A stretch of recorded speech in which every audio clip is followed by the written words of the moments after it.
So I've got my drill with my drill bit.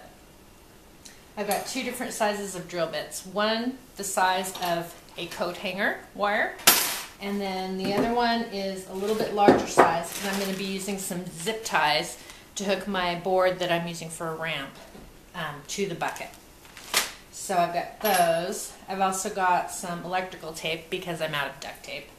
And a can that I cut the lid off of. Mine cuts on the sides so it fits back on. And I'm going to just tape that after I drill my holes. This is going to be his little wheel. Just a marker. I made a circle the size of the can, and then fold it in half twice, and then I just snipped off the very tip to give me the center so that I could mark the center of my can so it will spin on the wire. Then I've just got some wire snippers, plier things, and a pair of scissors that I used to cut out my circle. Okay, and a bucket that we're going to fill with water. That's our trap. So first thing I'm going to do is drill some holes in my can. Now I've already marked the center, and we're going to try to drill a hole without drilling into my hand here.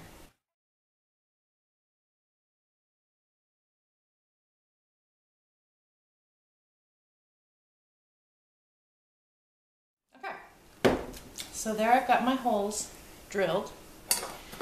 And so now I need some holes in my bucket. I'm going to drill my holes pretty close to the top of the bucket so that when I have the can on there, it's still above. So I'll probably drill it right around there.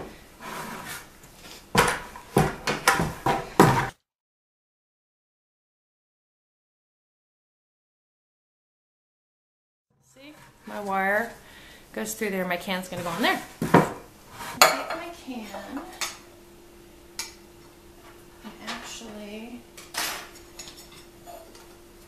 go ahead and tape the lid on there so it doesn't come off. Like I said, I'm just using electrical tape just because that's what I've got.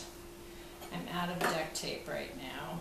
So there's our can, and we're going to take our bucket and we're going to feed the clothes hanger through, and then we're going to feed our can through.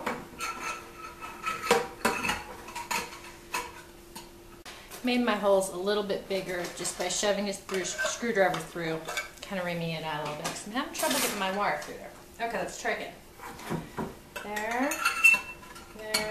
There we go.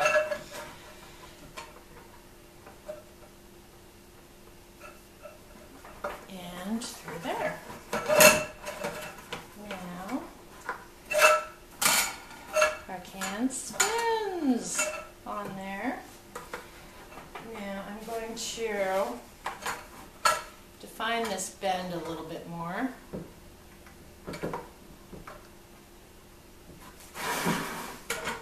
Make it pretty. Okay, and then I'm just going to snip off some of this excess wire. Oh, there it goes. And I'm going to do the same thing on the other side. Bend it. And snip off the excess.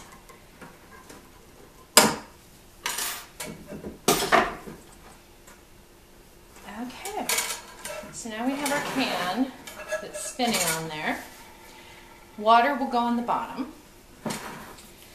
Now, for our ramp, what I'm going to do is just use a board to serve as my ramp.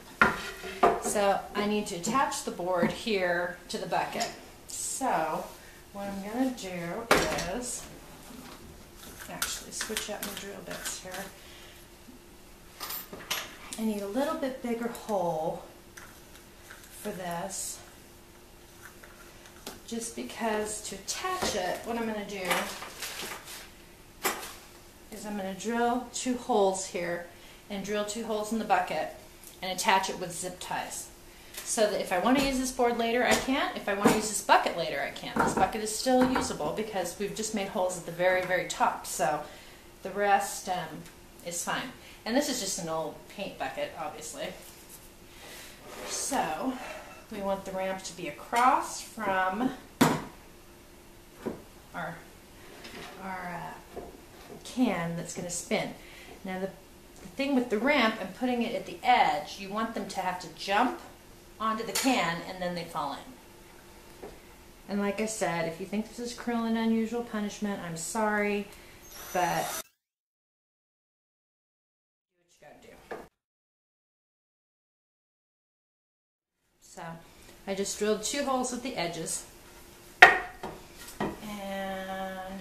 kind of approximate. Since I'm using zip ties, it doesn't have to be exact, so I'm just going to drill 2 more holes here.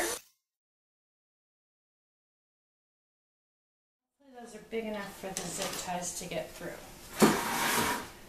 So now we're going to take our zip ties, feed them through the wood.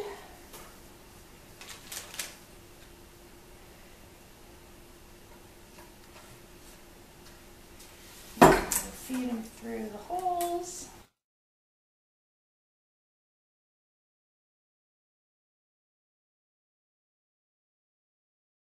Those are good and tight.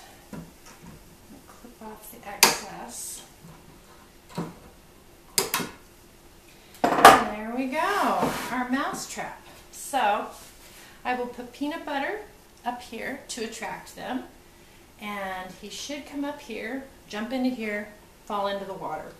And I will put a trail of peanut butter kind of up the ramp to entice him. So hopefully that will work. I will let you know, and if you have any questions or comments, or you've got a better mousetrap, let me know, and we'll talk to you later. Thanks guys, bye.